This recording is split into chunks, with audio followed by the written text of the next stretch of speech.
श्री वृंदावन के सप्तनिधि ठाकुरों में से एक श्री गोविंद देव जी। चलिए आज जानते हैं कि श्री गोविंद देव जी कैसे प्रकट रहे। रूप गोस्वामी जी ने श्री गोविंद देव जी को प्रकट किया था। श्री चैतन्य महाप्रभु के निर्देश अनुसार श्री रूप गोस्वामी जी वृंदावन आए थे, जहां उन्हें भक्तों के लिए भगवान की लीलाओं के स्थलों को पुनः खोजने और उनके मंदिर निर्माण का कार्य सौंपा गया था। श्री रूप गोस्वामी जी सदैव श्री नंदनंदन श्री कृष्ण भगवान के चिंतन में डूबे रहते थे। वृंदावन में साधना करते हुए और ध्यान मग्न अवस्था में श्री रूप गोस्वामी जी ने एक दिन दिव्य स्वप्न देखा। स्वप्न में स्वयं भगवान श्री कृष्ण गोविंद देव जी ने उन्हें दर्शन दिए और कहा, हे रूप, मैं यमुना के तट पर गोपीनाथ घाट के निकट भूमि में एक विग्रह रूप में विद्यमान हूँ। मेरे पास एक गाय प्रतिदिन आती है और मुझे अपने दूध से स्नान कराती है, अतः तुम मुझे खोजकर पुनः प्रकट करो। स्वप्न के इस दिव्य अनुभव के पश्चात रूप गोस्वामी जी ने तुरंत ही इस निर्देश का पालन करने का निर्णय लिया और गोपीनाथ घाट के निकट उस स्थान पर पहुंच गए। वहां उन्होंने देखा कि वास्तव में एक गोपालिनी गाय प्रतिदिन उसी स्थान पर आकर दूध गिराती है, जहां श्री गोविंद देव जी की मूर्ति भूमि के अंदर छुपी हुई थी। फिर श्री रूप गोस्वामी जी ने उस स्थान पर खुदाई प्रारंभ की और कुछ ही समय में भगवान श्री गोविंद देव जी की अद्भुत एवं मनोहारी मूर्ति प्रकट हो गई। यह विग्रह अत्यंत आकर्षक और भक्तों के हृदय को मंत्र मुक्त करने वाला था। जैसे ही गोविंद देव जी का विग्रह प्रकट हुआ, वहां उपस्थित भक्तों के बीच आनंद और उल्लास की लहर दौड़ पड़ी। इस अद्भुत घटना के पश्चात रूप गोस्वामी जी ने तत्काल गोविंद देव जी के मंदिर का निर्माण करने का संकल्प लिया। इस प्रकार सन 1525 ईस्वी की वसंत पंचमी को श्री रूप गोस्वामी के द्वारा श्री गोविंद देव जी प्रकट हुए हैं।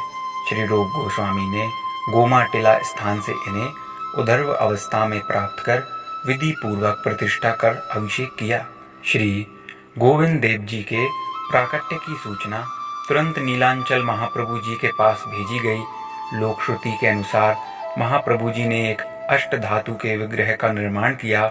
इसमें अपने चैतन्य अंश का संचार किया तथा अपने निश्चित श्री काशेश्वर पंडित के साथ वृंदावन भेज दिया और निर्देशित किया कि इस विग्रह को गोविंद देव जी के दाहिनी ओर स्थापित कर दिया जाए।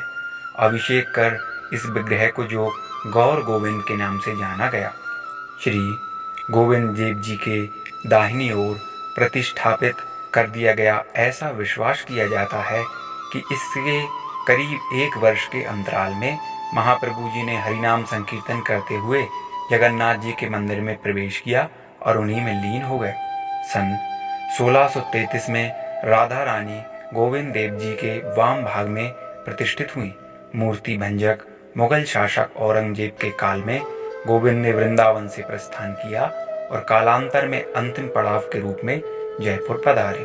तब से ये ठाकुर वर्तमान मंदिर श्री गोविंद देव जी में प्रतिष्ठित होकर हमको नित्य निरंतर संरक्षण प्रदान कर रहे हैं। सन 1727 में महाराजा जयसिंह द्वितीय ने इत्र सेवा के लिए सखी विशाखा का श्री विग्रह भेंट किया, जो गोविंद देव जी की बाईं ओर विराजित है। सन 1801 में महाराजा प्रताप सिंह जी ने सखी ललिता का श्री विग्रह गोविंद देव जी की तांबूल सेवा के लिए भेंट किया, जो राधा गोविंद देव जी के दाहिनी ओर विराजित है। हजारों की संख्या में भक्त प्रतिदिन यहाँ आते हैं और अपनी अभिलाषा पूर्ति करते हैं। त्योहारों पर यहाँ असंख्य लाखों लोग पहुँचते हैं। मित्रों, इस प्रकार श्री रूप गोस्वामी जी ने श्री गोविंद देव जी को प्रकट किया।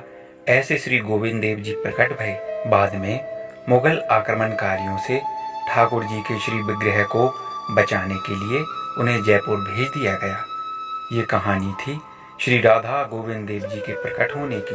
इस प्रकार श्री गोविंद देव जी प्रकट भये हैं।